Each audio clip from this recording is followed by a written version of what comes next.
Hello.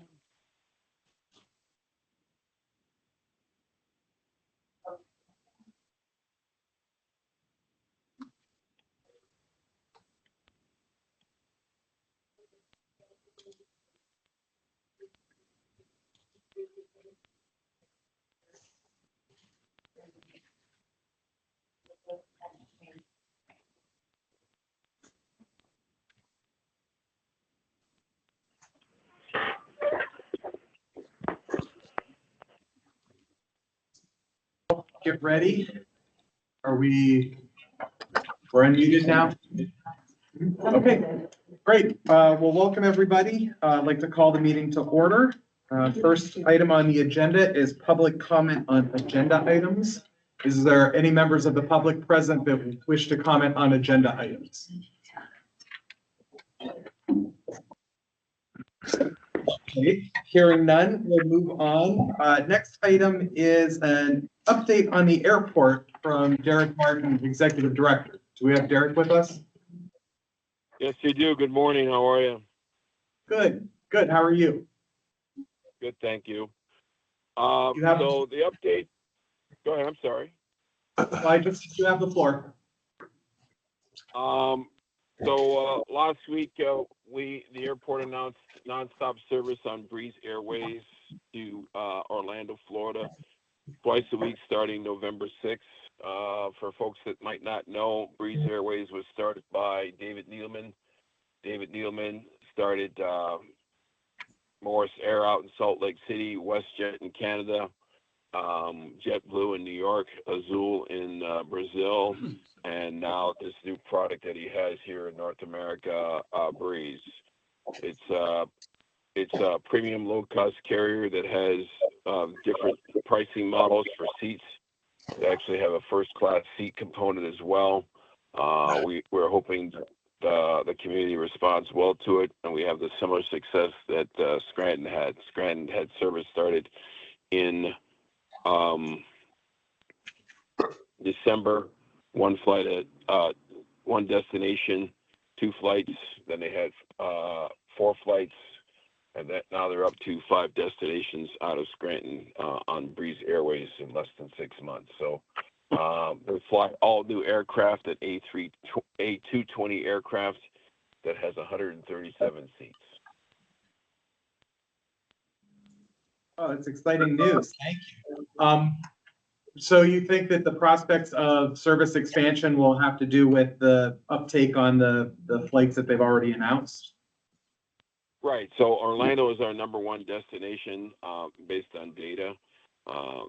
Second destinations we talked about in the future are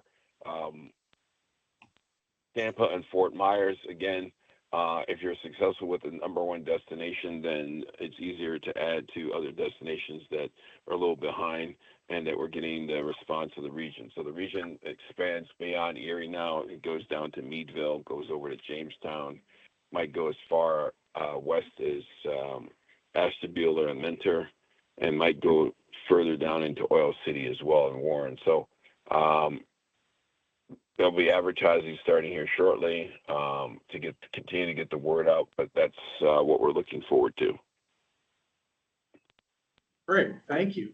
Does anybody have any questions for Derek regarding his update? You say 2 flights a day?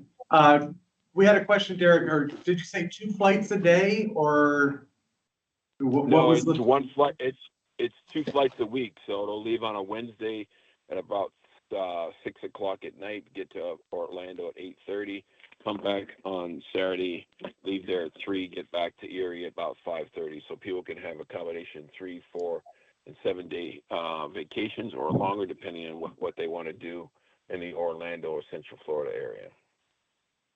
Great. Any other questions? Well, thanks, Derek. I know that you had another commitment, but we appreciate you showing up early and giving us the update. Thanks for having me. Have a great day. Appreciate it. Bye-bye. Yep. Thanks.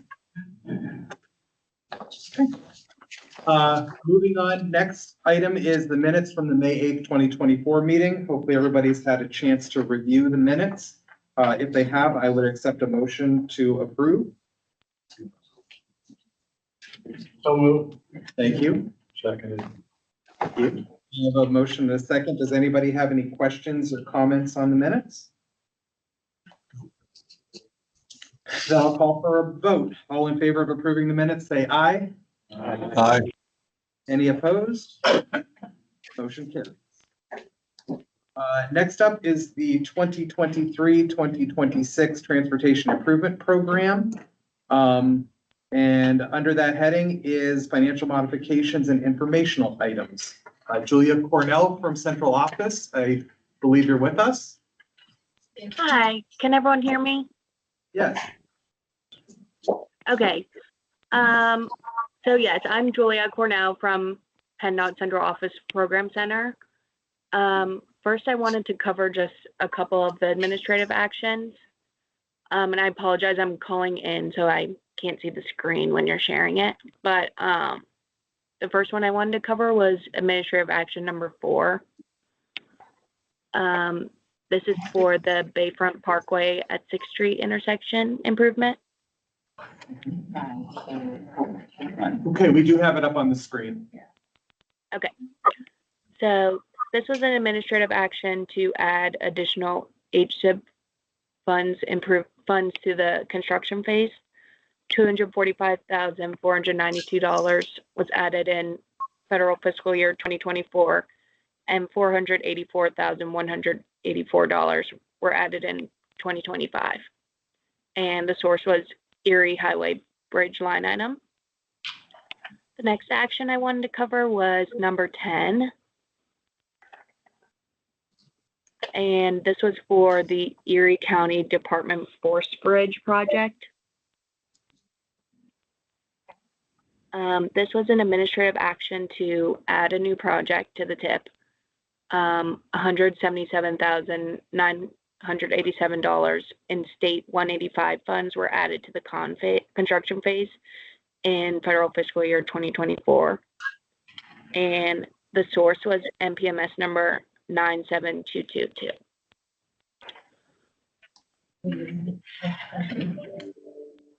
All right. Okay, so that was the last of the administrative actions. And then there was one informational item I wanted to cover. It should be the only one on there. This was one amendment that was completed by the statewide section. And because it was through the statewide section, this amendment doesn't require a vote. It's just for informational purposes. But this was to add a new project to the TIP with $1.4 million in Safe Routes to School funds. And this was added to the City of Erie Safe Routes to Parks and Schools project. And the funds were added in 2025. And the source was the federal Safe Routes to School Reserve statewide line item. And again, because it's through the statewide section and central office, this doesn't require a vote. But if anyone has any questions. Thank you. Does anybody have any questions for Julia? All right, there are no questions. You did a great job. Thank you very much. Great, thank you. Next up is the local use fee. Matt Jonas, the chair, is unable to join us. I'm not sure. Leanne, are you going to, or I can do Emily? it, yeah. Okay. Since Matt, our chair, isn't here today, I can give a brief overview of what we discussed at the last meeting. There are a lot of cost increases from the original estimates for all local bridges. So PennDOT controlled local bridges and the ones being led by the municipalities. So that was the main topic of discussion. We also discussed the future of the program, especially in light of all of these increases in costs. But the two motions that were made at the meeting were to recommend additional funds for two bridges. One was Himrod Road and the other Sherwood. Yeah, the red stuff. Yeah, so these were the two motions. So these were basically estimates that were just really low. When it actually came to the engineering, both bridges are about $1 million over their original estimates. So the committee did vote to put funding towards these bridges to go into construction in 2025. It will cause delays in other bridges because these are such high amounts. But all of those municipalities have been talked to, and they are they understand the situation, so it won't cause any bridges to be closed while waiting for construction funds. So the committee did recommend to award these funds to the Himrod Road Bridge and Sherwood Hill Road Bridge. So what this committee would need to do is take these recommendations, discuss them, and then make a recommendation to the coordinating committee to either also recommend what the subcommittee recommended or have another motion that they'd like to make. Question on the Himrod Road Bridge, where is that at? That's in Waterford Township, 100%? Okay, Sherwood Hills in probably Elk Creek. Elk Creek, okay.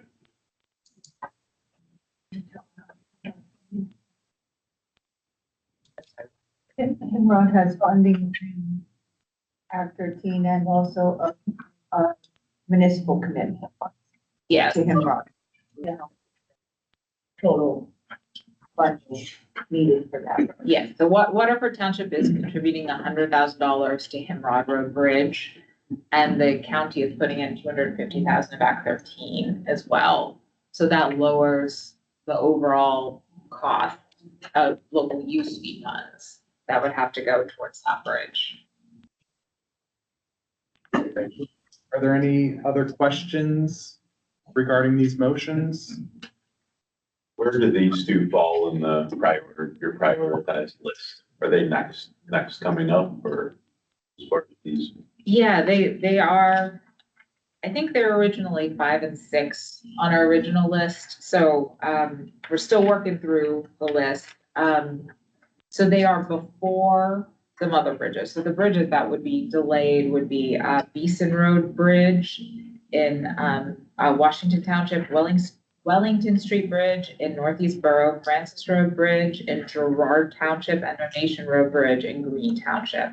So those are the ones that were prioritized after these two bridges. So those would be the ones that would need to wait for construction funds. So the local use fee, as I'm sure everyone knows, but just in case you don't, the local use fee is collected annually from car registrations in Erie County. So this is a fund that is being replenished. So it's not that those bridges will not be funded, it's that we'll just have to wait till more income comes in. Use fee. Are these, what years are these two in? Did we know that? They should go into construction in 2025. That is the plan. And that's what the cost estimates were based on, a cost escalation for 2025. How much is that usually typically? It's about 1.2 million a year. No, I didn't.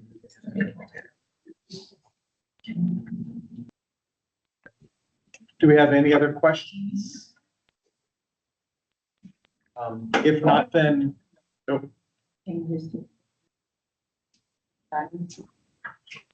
We can, would you like to, Jessica?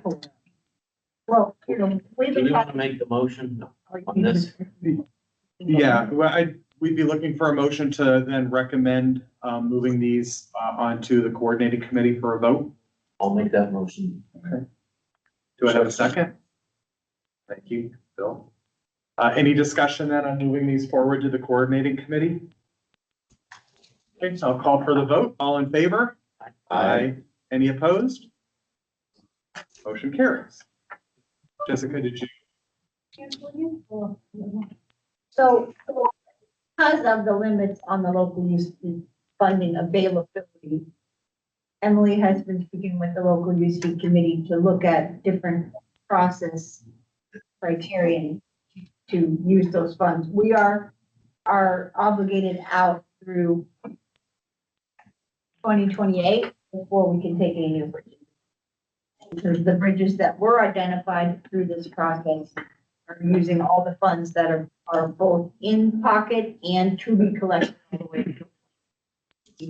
As the committee had some suggestions and some discussions on what kind of process we ought to go forward in terms of whether there's caps on what is awarded to a bridge, or if there's some requirements in terms of contribution or match or anything like that to try to ensure that these dollars stretch further than they have. So that committee was reviewing recommendations. Obviously, we'll come before the MPO to determine what the new policy would be before we could take any more bridges. And I believe most people here were at the coordinating committee meeting, but that discussion did kind of get started when we were talking about the local use fee. And I think, Brian, you mentioned that there's some different policies that other MPOs have. So I would assume that this is something that would be kind of hashed out in the committee, and they would come to us with a recommendation for any future policy changes. Good to know. And just because I see it there, Jason, was there any update on the zoo? The Zoo Bridge? Yeah. Yeah, actually, a quick one. Consular reached out to me, recently and indicated they were going to be on site on August 7th to take measurements and, gather some additional information. So apparently, District 1 had reached out to them and initiated that. So I have not heard the results of that yet, but that's just recently happened. And the goal is to get that open for only use.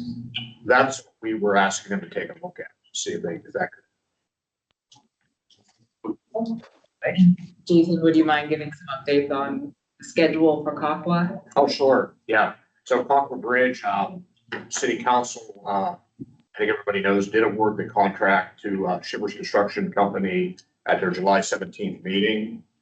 The contract is currently, being executed, at the city. We held the pre-construction meeting with Shivers, 2 weeks ago. And they indicated, their plan and their goal is to, begin work after Labor Day, probably mid-September. And, you know, if weather holds, try to get 2 months of work into mid-November, and then do a winter shutdown.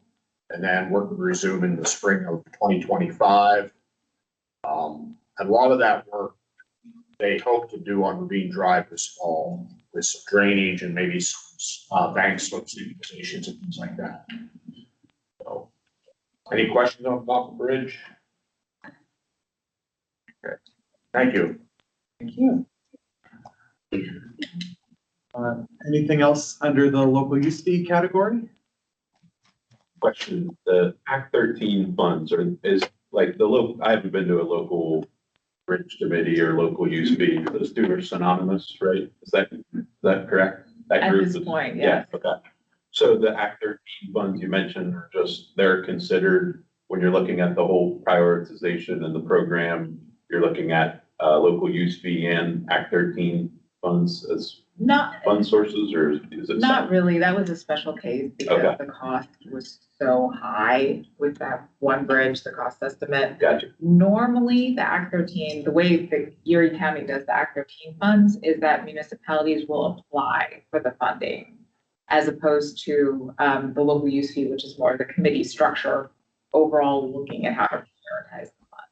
Okay. So Act 13 funds are really nice because they can be used for the little bridges under 20 feet that aren't being flagged for inspection. So that's usually where the Act 13 funds are going. Okay. And right now, and this year we have a 30% match for Act 13 funds. Okay. So municipalities apply, and then if the bridge is structurally deficient or weight posted, so at risk, the bridge can receive total project cost reimbursement of 70% with Act 13. So that's our Act 13. Okay. right now. Thanks. And there is a cap. The cap is $250,000 Okay. for Act 13. Okay. So realistically, with the estimate, it's more of a help than a full funding than any. We were trying to be creative to make it not such a big hit on the local use fee with the bridges. Yeah. All right, well, thank you, everyone. Next up is the long-range transportation plans. Oh, I'm sorry, nope, I missed one. Next up is the Unified Planning Work Program, the UPWP. So the UPWP is the Unified Planning Work Program. It defines everything that the MPO does in transportation planning. So this is a draft of our next plan. So our next 2-year plan, the 2025 to 2027. So we are looking to adopt this in December this year. So if anyone has any questions, concerns, thoughts about what the MPO should be doing, we're having discussions now. So please feel free to reach out to me or anyone else at the county, such as Jessica, to discuss anything that's in this plan. The big thing that's coming up in our next 2-year cycle is a long-range transportation plan update. So that is going to take a lot of our funds to hire a consultant to help us with that. So whereas a lot of our UPWP funds can be opened up to municipalities to do studies, as we've done in the past, for this UPWP round, we're focusing on those funds for a consultant to help us with the long-range transportation plan. So we probably won't have any funds for municipalities to apply for studies for a little bit.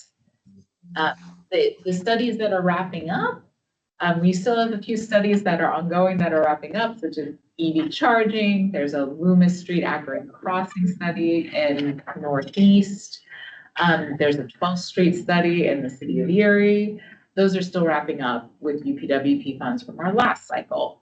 So when those are done, we'll let the committee know, and all of those reports will be posted on our webpage. So in case anyone doesn't know, there is a UPWP webpage on the county site where all of these studies are posted. that have been done with UPWP funds. So if anyone has any questions about older studies, feel free to reach out or go to the website and look for where they're posted. Is it under the planning department? It's under the planning department page, under MPO, there's a UPWP page specifically. Great. Thank you. Any questions for Emily on the UPWP? All right, then now we'll move on to the Long Range Transportation Plan Steering Committee. Emily Yeah, again. just me again, sorry. I know this is monotonous, but the long range transportation plan, there really isn't a slide for it. It's just, as part of our UPWP, we have to adopt a long range transportation plan by March of 2027. So that's still a ways out. I mean, we're still in 2024, but thinking ahead, you know, what we can do now to start thinking about this process is form a steering committee to guide this update. So the TAC, the Technical Advisory Committee, you all have the power to create a steering committee. So if someone would like to make a motion to create a steering committee or discuss creating a steering committee, we can do that now for our long-range transportation plan update. Anybody like to make that motion? Yeah. Thank you. Second, Dave. Thank you. And so Emily, would the idea then be, this would just establish a steering committee and then you would be looking for people that would like to be members? They could reach out to you and express their interest? Would that? Yes, yes. So hopefully before the next TAC meeting, if anyone on this committee would like to be involved, please just send me an email, give me a phone call so we can get this established. I'll send an email out to everyone after the meeting as well. Another thing to ask is, would this committee like to limit the membership of that steering committee to TAC members, or would we like to open it up to anyone else? That was my question. There's a lot of people that aren't appointed positions that have a lot of good input into the programs. You would be missing that. I think, you know, no one's going to serve on a committee like that, doesn't have a desire to work on transportation and the issues. And I think limiting it to just the board, unless it's functionary on policy, I think you get a better cross-section of people to give ideas and, you know, interactions with you. So that's just my 2 cents. But, you know, depending on how does this affect policy of the MPO directly? Well, the long range transportation plan is a requirement. So a lot of it is very what you have to do things in order to be eligible. Right. But it does identify locally driven projects that get TIP funds. Yeah. So it does do that. Things like the Green Garden Bike Lane, Front Street Bike Lane, the traffic signal at Cranberry and the Bayfront, all of those have been identified through the long range transportation plan process.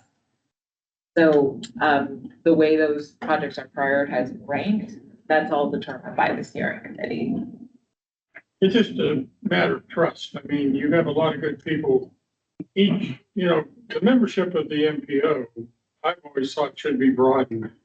There's a lot of our communities that are not really represented. Very active people in transportation. That's not a criticism. It's just the fact that, you know, we do have the Boroughs Association, your boroughs, right, Bill? Mm-hmm. And Bill does a great job. For years, we didn't have anybody here from the boroughs. But how many boroughs do you represent? I'm not sure. Probably 20. Wesleyville has its own, Wesleyville Yeah. voting members. Yeah, I mean, as the MPO, we've tried in the past to change the bylaws to broaden membership. And to more what the county looks like now than it did 40 years ago or 50 years ago. We've never been successful on that. You know, I would say that you'd be probably richer to have more input from other people. I mean, board members should volunteer and apply. There should be board representation. The chair should probably come from the board. You know, but there again, just my 2 cents. No, appreciate that. I guess, so Emily, the steering committee, would be tasked with kind of, setting the scope for the plan and working with the consultant. Is Yes. that right? Yeah. But there would still be opportunity for full, TAC as well as coordinating committee input Yes, and for public input. So all of those things would be taken into account as well. It's It not would. substitute for that. right. But I do take your point that, you know, maybe having a little larger representation, I guess the question is where are those lines drawn? You know, do we want to look for the, you know, both TAC and coordinating committee members as part of this steering committee? Because I foresee it as a little bit of a smaller group that kind of guides how the Right. process goes, but certainly not, shutting out any other input or, so I don't know where we draw those boundaries, if anybody has any thoughts. I was just gonna say that the last LRTP we did was with the Shenango Valley. And one of the things that the committee had, which was smaller, the steering committee was smaller, but then what they had the consultant do was we went out and did group tours with listening at different events and groups to get the ideas from everybody that was transportation related. Businesses, we met with businesses, we met with boroughs, we met with townships, we met with, the economic development, individuals, and got the feedback from them on what was coming in that we could put into the LRTP. But then took it back to that smaller group that actually was the decision-making body of what we added. So that would be a way that we could incorporate all of the different groups of people across the county, but not have such a large group that's trying to make all of the decisions, including how we're going to rank the I think that, the lead. yeah, that's really, my point wasn't to create a large group. I think you have to, Emily, what was your group, what was your number that you thought would be good? Well, I was hoping for something small, so around 10 people. Well, probably have to be less than 10 because then you get very unwieldy. And Emily and the chairman probably should work on the group, you know, the members, the appointments. That's another thing, who appoints? You know, you have to figure out, probably the first step would be to get a chairman in place with Emily and staff. And I'm just proposing an outline here. And then, because you're gonna have some controlling factors so you don't get dissidents and people in that have agendas. No one on the group should have an agenda. And that's one of the things that, you know, you have to watch when you do that. And the other thing is how many members in here would volunteer for such a thing? I know this is right now, this is an early question, but how many people put the time and effort into this? Do we have anyone that? Okay, yeah. That's always involved. Yeah. Is this group to work on the process or actual substance of the long-term plan? Is this to set up the? Goal, I mean, the steering committee for the plan. The idea would be to hire consultants to do a lot of the substantive writing and research. But to have a group to really steer it, to make sure that the scope and what is included is correct, and then which projects get included are supported. And that those would still be recommended to the. Yes. Process. So Emily, I think our next TAC meeting is November, is Yes, that right? November. And there is a motion on the floor to create a committee. Would the motion be to create the committee and then, potentially work on the membership and the outline of it for then the creation of such in November? Would that be too late? I think that would be enough time. Would it? I think that would work. I mean, again, we don't have to actually adopt the plan until March of 2027, so we are ahead of schedule. Now we know you're. So, there is a motion to create a steering committee. Would anybody be willing to modify that motion, in order to let the planning department come up with some sort of a framework as to who the membership of that committee would be then for presentation to the TAC in November? I'll make that motion as you stated. All right, thank you. I'll second. Okay, thank you. Any questions or discussions about that? Okay, then, I'll call for the vote. All in favor? Aye. Any opposed? All right, thank you. That, and follow up to what Dave was saying about who are the voting members of the NPO and TAC or civic court, and that's in the bylaws, so that could be something. They want to recommend the bylaws, but those are fixed positions Yeah. like that. You said Bill or those are Those fixed are by the fixed. bylaws, so it has to be a bylaw change. Yeah, well, this is one thing that the MPO should do. Sorry for taking time, but the thing is the MPO in Erie County was created, what, 50, 60 years ago, maybe even more. In the 60s. And Erie was a huge factor. The city of Erie was huge. And I don't want to, be down on the city of Erie, but they had, 6 representatives, and the county has 1 or 2. One vote. Now the county's budget is $500 million. They're involved in everything. County government has grown tremendously.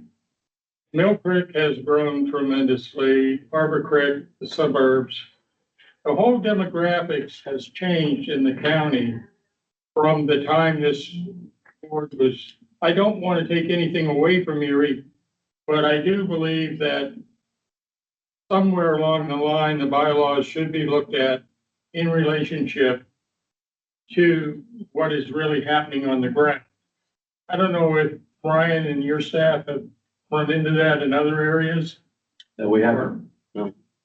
But it doesn't matter until there's a really critical vote, in certain areas. Bill has ably and been really great on the borough. For years, there wasn't a boroughs person here consistently. And we've had that back and forth with the townships, and we've had it. Now, I'm not being critical, I'm just saying, there's a lot of responsibility that sits here in Bill's book. And the demographics have changed, maybe some other things in the bylaws have changed, but and it is, I don't want to start a, discord, but again, every once in a while, bylaws should be looked at in relationship, because Erie County is nothing like it was when this committee was created. McDonald's was about the only thing on the hill on Peach Street. And the whole, Summit Township was farms, and Love Farm was out there. So I'm just saying, we need to, maybe the bylaws are fine, but I do believe that you have to review them every once in a while. Yeah, point taken, and that could be something that we could take up either in a future meeting or maybe even as part of the LRTP process, reviewing the bylaws and the makeup of the committee. Maybe something that, the consultant can tackle and bring us some suggestions of how other state handle it. Thank you. Moving on to agency updates. The first is our host, EMTA, Dave. Well, we ordered 7 new lift vehicles. They should be arriving probably in the late winter or spring.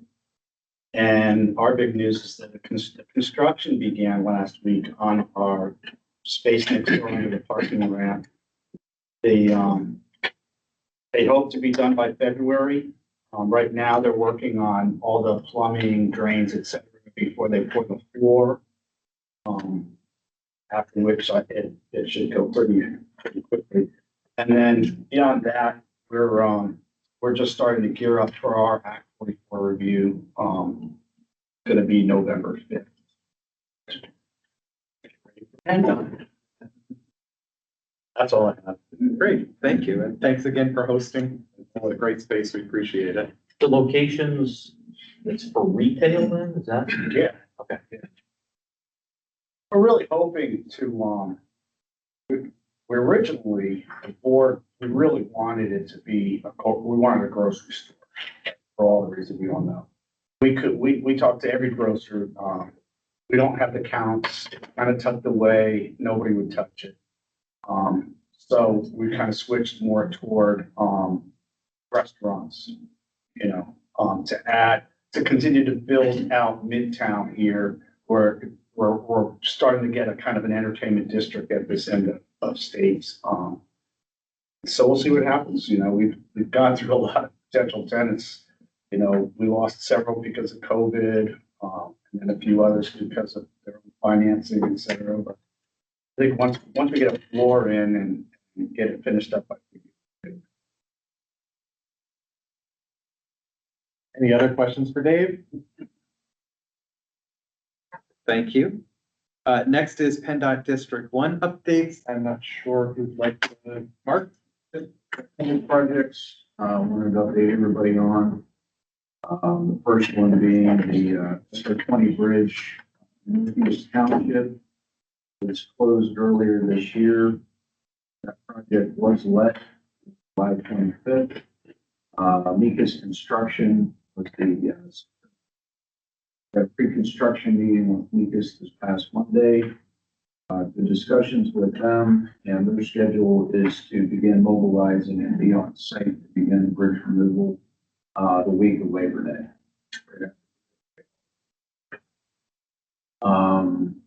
Next project worth noting is the SR 832 project going from Route 20 into the state park. Prescal, currently working on roadway design, drainage design, utility coordination. That's all going, and that project's scheduled to let in the spring. Next project is the I-79 bridges over the railroad tracks leading into the city just south of the Full Street exit. The consultant team completed their inspections of the bridge earlier this summer. Currently assembling the inspection findings report, which will be submitted to the district bridge unit for review. That report will help define the necessary repairs and scope of that project. We're supposed to have a meeting with the consultant sometime in the next month. Thinking sometime in mid-September. That project is scheduled to let towards the end of 2025. So we would be in construction in 2026. Route 19 widening. This is the Peach Street project from Dorn Road, the intersection at Dorn Road up to Robinson Road. We had a scope and field view meeting earlier this summer. We currently have a design kickoff meeting scheduled with the consultant for next week. We'll review just to confirm everything. So we should be getting started into the preliminary engineering phase here over the next couple of months. May see some traffic counters or some survey crews, things like that out there this fall, collecting some data. That project's not scheduled to let till 2026. I would say if we're able to make that schedule, which is a little early, it would probably be towards the end of that year. So we'd probably be starting construction. Those are the more significant projects I wanted to talk about today. Is there any questions on those or any other projects? Yeah. All right. Well, thanks, Mark. All right. Next up is central office updates with Julia. She's still with us. Yes, hi. Hi. I just have a few updates to go over. Okay, so the first one will be with federal fiscal year 2024 coming to an end. September 6th, 2024 is the deadline for 4232 submission, as in that will be the deadline to obligate any federal funds for this TIP. And then the system will be locked until October 1st of this year, and then that will start the new federal fiscal year / 2025 TIP. The next announcement is about Greenlight Go funds. 73 municipalities were awarded $30 million across the state from the governor for PennDOT's Greenlight Go program, which aims at increasing safety and mobility across Pennsylvania's communities by relieving congestion and improving traffic flow. These grants are provided as reimbursement to municipalities for updates to improve the efficiency and operation of existing traffic signals. And these projects will be funded through the appropriation for fiscal year 2024 to 2025. So Erie County received one award in Fairview Township, and they received $128,420 for updated traffic signal equipment on Route 20 / Manchester Road in Western Erie County. The next update is that the application period for grants under the Rail Transportation Assistance Program and Rail Freight Assistance Program are now open until Friday, August 30th. The last time around with this grant program, the awards were announced around the December timeframe, so we can expect similar announcement like time period for these grants. And the last announcement is that regarding, if you are all familiar with August redistribution, the announcement for that should be coming shortly. It hasn't been announced yet, but within the next few weeks. And that is it. If anyone has any questions. Any questions for Julia? I got a question for the state. I don't know if it's for Julia, but where's the McCain bridges? So the McCain bridges were just let. They were let 2 weeks ago. They came in at 3.9, I believe. 3.5. With the UI inspection, it was a little over 3.9 million. With the cost savings that we saw from the Route 20 bridge, we are going to be able to cover the $765,000 difference, and McKean Township will not have to pay anything. You are a wonderful, wonderful person. We were gonna tell you after the meeting today. That was just determined yesterday. Thank you. No problem. Any other questions? All right, well, thank you very much, Julia. We appreciate it. Thanks. Next on the list is federal updates. I don't know if Ronique or anybody from FHA is with us today. Good morning, everyone. This is Kanana Zachirovich from Federal Highway PA Division. My update is actually that Ronique is on a temporary assignment with our Florida division until November 22nd. So you'll either see myself or Jean Proshniak on these on the technical or coordinating committee calls. So we're gonna, split duties and things like that to try to cover Ronique's areas while she's assisting the Florida division. But please don't hesitate to reach out if there's any questions or if there's anything you'd like myself or Jean to be involved in. Okay, great. Well, welcome. Thank you for that. All right. Moving on then to other business. Before I ask anybody else, I just wanted to welcome Emily back to the TAC. I know that she attended the last coordinating committee meeting, but we appreciate having you back from leave, and I want to thank Audrey for everything she did. She held down the fort very well, but we're happy to have you back.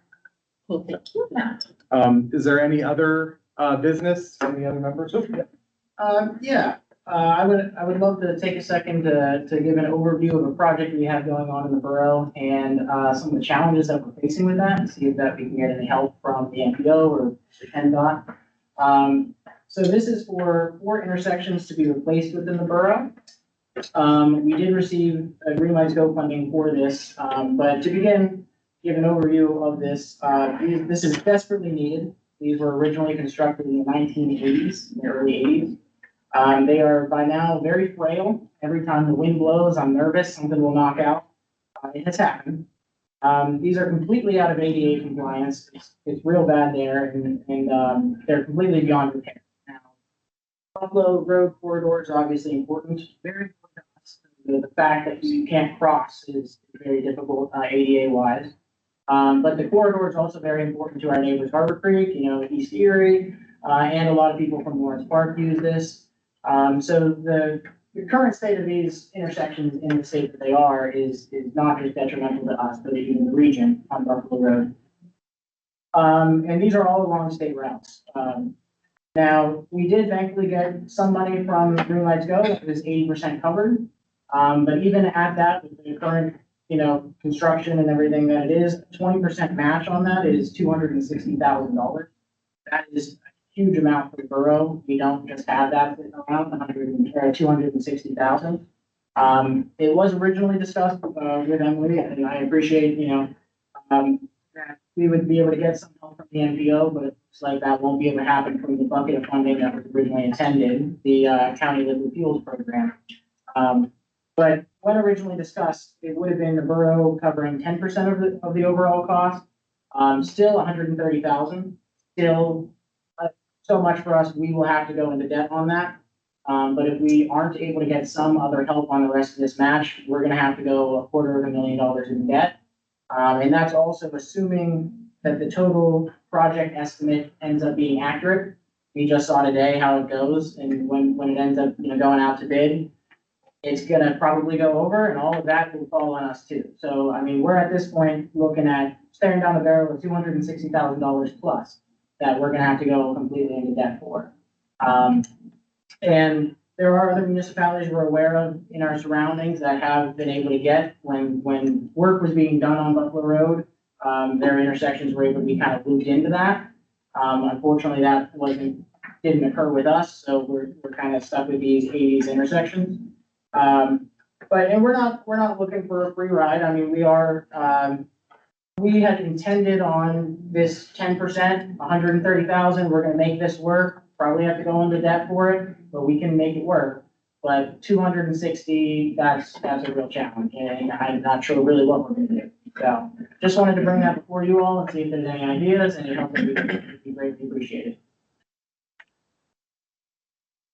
That brings up a major problem. Probably 80% of the traffic on Buffalo Road has nothing to do with your community. It's bridging traffic, corridor traffic.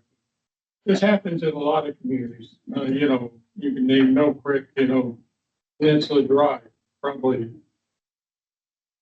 80% of the traffic in the summer has nothing to do with Mill Creek. But is there a way, I know, again, I'm always about creative thinking for the future, not what we have right now.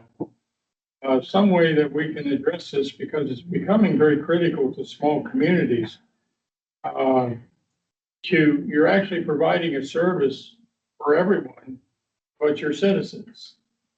And yet you're taxing your citizens at a high rate to do that. Now, like in Corey, we're fortunate that Route 6 is a corridor route. It's a US highway, et cetera. But, and we don't have that type of situation where, you know, you're running 80% of the traffic.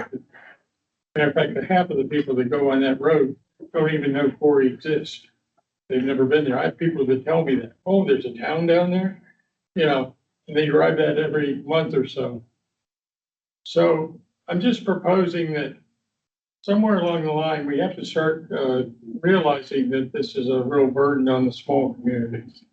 And I don't know if we go to our legislature to somehow boost PennDOT's funding in a way that there can be some cooperative work, you know, with the community, because $250,000 in a small community will basically bankrupt the community.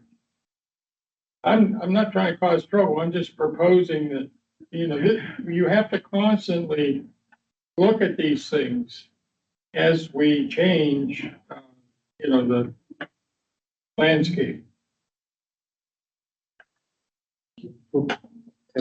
This won't be a popular comment either, but it's not meant to Wesleyville at all, but and I knew they were gonna speak today. So on the way to the meeting today, I drove through Wesleyville. My only question is like the stoplight like Russ's Diner. I mean, I wonder about the elimination of a stoplight too. I'm just thinking like cost cutting measures. When you know, absolutely, it would have to be, you know, have to, you know, look at the permit and that, but I did think like that probably made sense 30 years ago, or 50 years ago, maybe. I just don't know if that's like as far as cutting costs and, you know, even if you did upgrade the signals and maybe eliminate one that it's only a 2-block stretch, isn't it?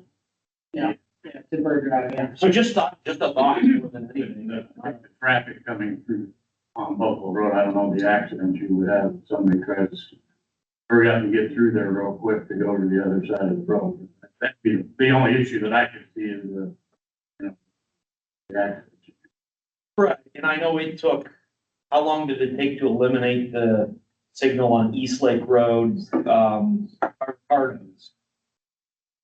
But it happened. So that's just a thought. Yeah. It happened to catch my mind when I was coming through today. Yeah, and that you're discussing on Buffalo Road, there is actually one on Station, Road. Right. I had thought about, that was included in one of these 4, and that one is even less traffic, I was thinking, and we might look to get that eliminated, so take some of the funding to do a study on that. Certainly stop signs would be cheaper, or, you know, some Right. other arrangement. But at least on Buffalo Road, I think was probably, I mean, I'd be interested in exploring that. Just a thought. Yeah. What is your time frame on the awarded funds? I believe it's through the end of 26, maybe the beginning of 27. Is that when the borough would intend to put out a contract for construction, like 2026 timeframe? No, I mean, they're, as I said, real quick. So we would like to get moving. We have 4 intersections, so at least get moving on one of them and kind of move forward. I had discussed in terms of engineer, we haven't officially selected anybody, but we would like to piggyback off of, I believe it's the county's agreement with the WRA. So piggyback off of that one, sounds like they are pretty familiar with Green Lights Go. But we're really like, as soon as possible, we can get moving on this. And for the total project being $1.3 million and it being all in reimbursement as well, that's gonna be, we're gonna have to figure out some revolving line of credit or something so that we can get, you know, pay and in 6 weeks get it back or whatever. But the match is really what we're struggling with right now. And as I said, this is assuming that everything goes well and the project doesn't go over. Yeah, and one other thing, this is not in relation to Green Lights Go or this particular project, but kind of to your point about the boroughs, one thing that a lot of people might not be aware of with boroughs, and I didn't know until working here, is that along state roads, correct me if I'm wrong, boroughs are the only ones that are responsible for the stormwater drainage and like the manhole covers and whatnot, which when you drive through Wesleyville, reason why we have manhole covers that are all different levels and stormwater drains that are all messed up is because that has been our responsibility. And we've never had the capacity to do anything about that. Versus from my understanding, other townships or the city, if it's a state road, the state takes care of all of it. We don't even really have to think about it. The cities and boroughs are Cities and. are the same on that. It's state law, so that's consistent across the entire state. Yeah, Yeah. right. We went to the PA, Pennsylvania State Association of Boroughs Conference, and that was the talk of the whole conference, is that nobody there, no borough could handle doing this work themselves. And all of them had a horror story of the fact that we have this road that comes through, we don't have the means to replace this stormwater drain, that's gonna be tens of thousands of dollars, and we can't do it, you know. So that needs to change on a state level. I think that's how our boroughs, the lowest form of government, is supposed to handle that. So the intersections that you're planning on doing, they're all along Buffalo? The only one not at Buffalo is Buffalo and Station, and that was because that was currently under study when we put in the application. There's 3 along Buffalo, which is at Bird, Easton, and Water. And then there's 1 on Station Road, which is, 2 blocks south of Buffalo on Station Road. There's, 3 blocks. Okay. Did you attend a PennDOT Connects meeting for the project that we have going on Route 20 from Chestnut to Cumberland? I did not. So we will want to get you in touch with the project manager for that job. We have a paving project going through Wesleyville that ends at Cumberland on 20, going in 2026. So there is the possibility you would have to wait until 26, but that some of that work with your Green Light Go grant could be incorporated into that project. Right. So we will get you, I'll have them reach out. Okay. Great. A good reason why, if ever there's a next project in any of your municipalities, please send the appropriate person, because so we talk about the long range plan, the importance of that. All of these projects, at least 5 different projects that we've discussed today, and the Bayfront Parkway were all born out of the long range transportation plan. So it's very important. And then those PennDOT Connects meetings are also very important to try to see where we can collaborate and include items. So I just encourage everybody to do that. I know that we've let in similar situations, and I don't know if any of the 4 of you know this, but we've used Green Light Go, we've combined with an existing TIP project. Don't know that relieves the local match requirement, or if that's different kind of every time, depending on the. I can talk to Steve and them to see if there's a way that we could possibly absorb that as part of it. Okay. But it takes a different agreement. So if the plan is to incorporate, like, if you guys think you can wait until 2026, incorporate 3 of those intersections in that project, you don't want to enter into an agreement until we talk that through, because we have to change the agreement, right? Yeah, and I think I hope it's beneficial to everybody, because there's a lot of different municipalities here. There are certain things like the local bridge program where we have, aside from local use fee and Act 13, the Erie TIP has a certain amount of federal bridge funds that are used for local bridges. Generally, the match is 5% for the local municipality, but there's times like this situation we just discussed in McKean. That is not a program that people apply for the same way we have a statewide Green Light Go or multimodal. So sometimes those matches are more difficult, in this case, there's not really a statewide program for Erie municipalities to apply for local bridge funding. It just goes through the MPO process. So we have a little bit more latitude if there's funds available, federal funds, that we can cover that local match on those situations. But generally, people shouldn't expect, if there's a statewide program, if you apply for it and it has a match that's known, the municipality should be prepared. If they're going to apply for that match, what the dollar number is. Unfortunately, it's usually a PIB loan or something like that might be the best option, but you do have to be prepared to make that match if you want to apply for those funds. There are a lot of the grants, as Brian said, that when you apply for them, you're not permitted to use TIP funds as a match. So there are some of them that we've then come across where they're like, we can't use federal funds off of the TIP that we can use on a local road possibly. We can't use those to help anybody out with a match. And we can't use state funds on local roads. So that becomes a situation where if there's a question when you go to apply for a grant and you're like, okay, is there a way that possibly then if we needed to ask for an increase or something, what would qualify, just reach out to us because we can sometimes help you with, there's no way that the TIP or we as a state can help you with that sort of match. And then sometimes there is a way that we might be able to incorporate it with other work and work that out and help municipalities. Yeah, it's all kind of in the program information, application information, or whatever the case is. Thank you. I have two little things. Number one, I want to just express appreciation. I'd like to spark conversation because these meetings sometimes just be bang, bang, bang, this and that, but these are learning sessions too for all of us. Because, Brian brought up some great things here just out of this discussion that we may not know.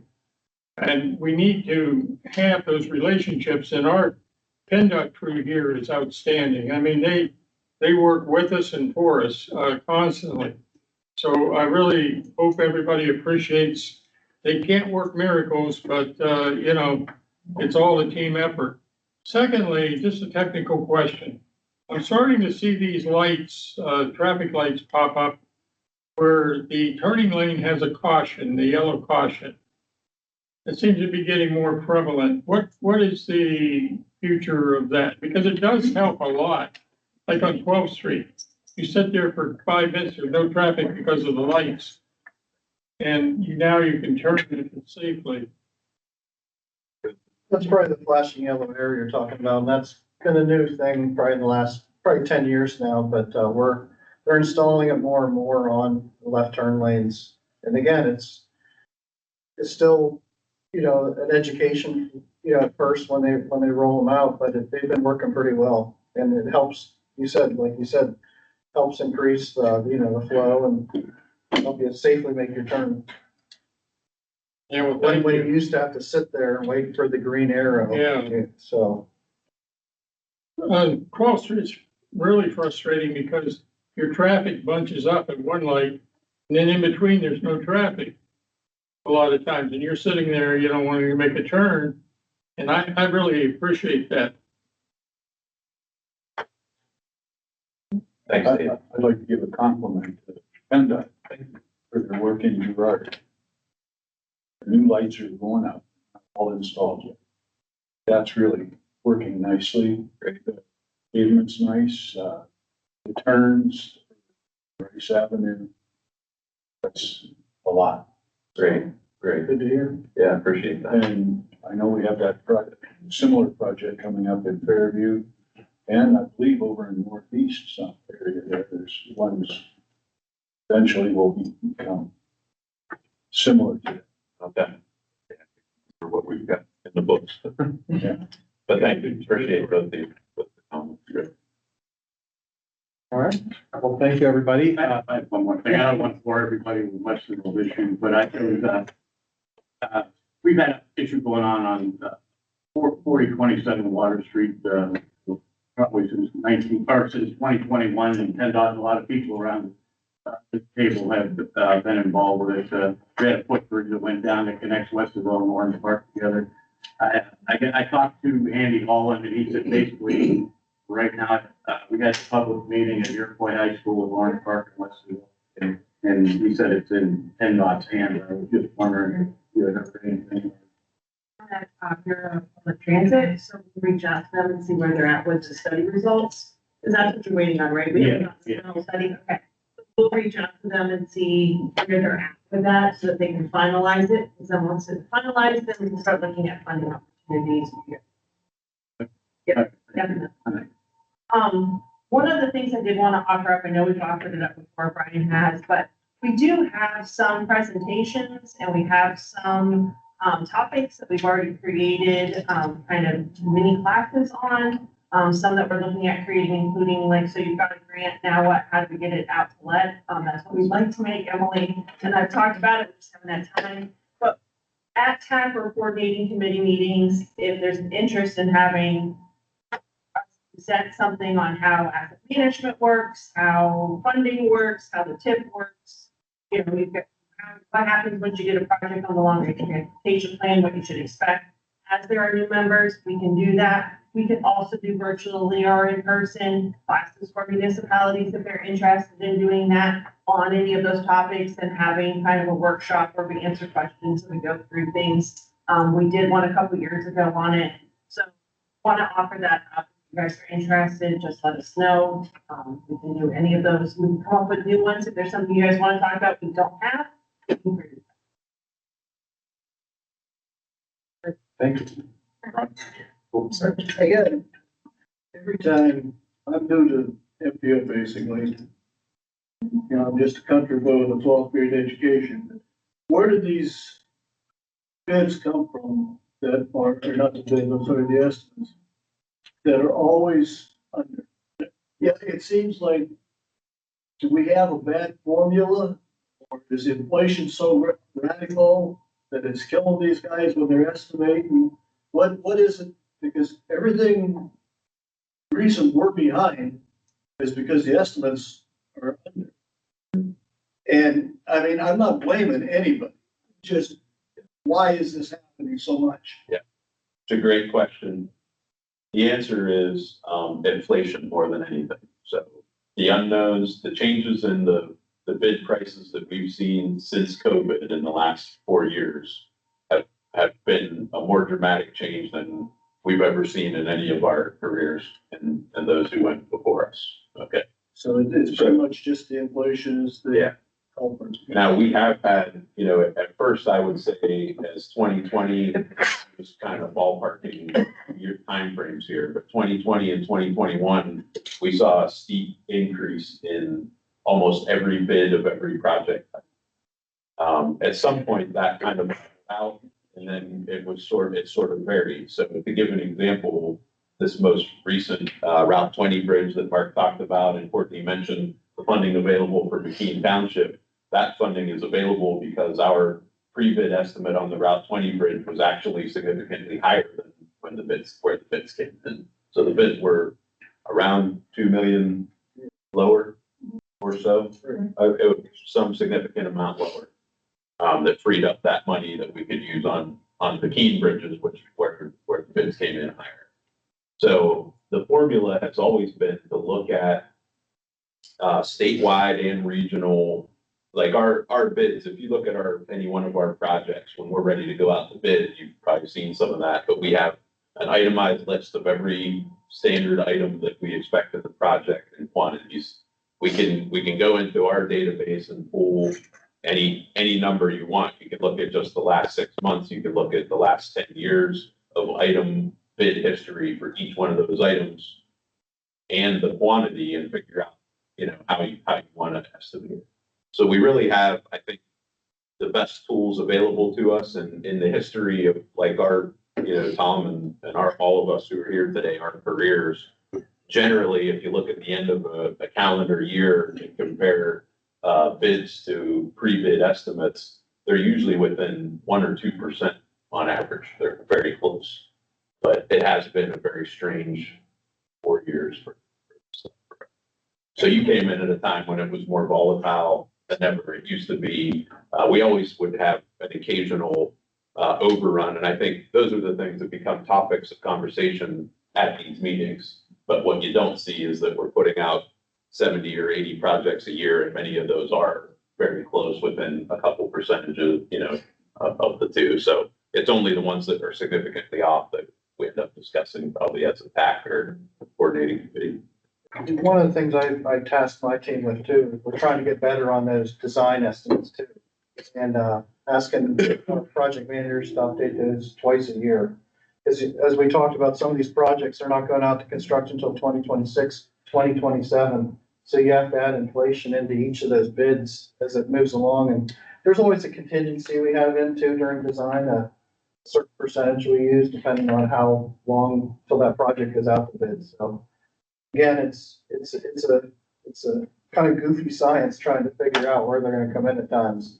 It all depends on materials and shortages, even globally, depending on traffic signal pole that takes 6 months to make, with the steel. So we're always trying to stay on top of it, but it's a very hard curve to stay on top of. Yeah, I'd add too, just for everybody's information, there's what we call programming level estimates, and then there are pre-bid estimates. And so it really is kind of a chicken or the egg situation. If we have a long range plan project and we want to start preliminary engineering next year in 2025, and let's say we assume we're going to build in 2028. Well, in reality, we don't know, it might be easy to look at an old bridge and say, we know that's going to be a bridge replacement. Sometimes we don't know the details of that information. So if that's the case, we're going to say, okay, it's a bridge replacement. We don't have that itemized list of construction items yet. So we're going to say most bridge replacements are $600 or $700 a square foot, and that bridge is X square feet. And with a little inflation and contingency becomes our programming estimate. That's what Courtney and Sarah put on the tip. So that's how that works. And then as Tom's team and his consultants march through that design process, they get those updated as we, formulate more information, the estimates become more refined. So that's the process, and why sometimes, even if you think about that, if there were many projects that we programmed similarly in the year 2020, looking 3 or 4 years ahead in 2021, 2022, we're constantly using the most recent data, but you really can't predict what that inflation is going to look like. So if you used your kind of standard number of $700 per square foot for something you programmed in the year 2021, 2 or 3 years from now, you're in a bit of trouble. So that's all part of it. Thank you. Sorry for the long-winded answer. Appreciate the detailed explanation. Thank you. Yeah. Jessica? I just had one thing. The county executive's office has asked for update on the Bayfront Parkway in the project schedule for September 11th, because the county holds a 9/11 ceremony in the parking lot of the library by the 9/11 memorial, and they were curious to see if we're gonna be having, heavy equipment and all the road closures and things like that at the same time as that ceremony on. Is there any way to plan for that? We'll get you something for what the plan is now, and if you need, if the county needs something to change, we can talk about the options. Okay, it's just be the morning of September 11th. They usually have a lot of fire trucks and emergency folks there, and use the outdoor area of the library where the memorial is. They want people to be able to come and celebrate that. Okay. Yeah, I don't know of any planned closures at that time right now, but as far as what they have planned in that vicinity, I don't know that. Yeah. We'll check. We check, thank you. Get back. Appreciate that. Sure. All right, thank you. If there's no other business, then we'll move on to hearing of the public. Is there any members of the public that wish to be heard at this time? All right, then hearing none, I will call for a motion to adjourn. So moved. Do I have a second? All in favor? All right, thank you. We are adjourned. The next MPO meeting is September 11th of the coordinating committee at Summit. Thank you, everyone. Okay.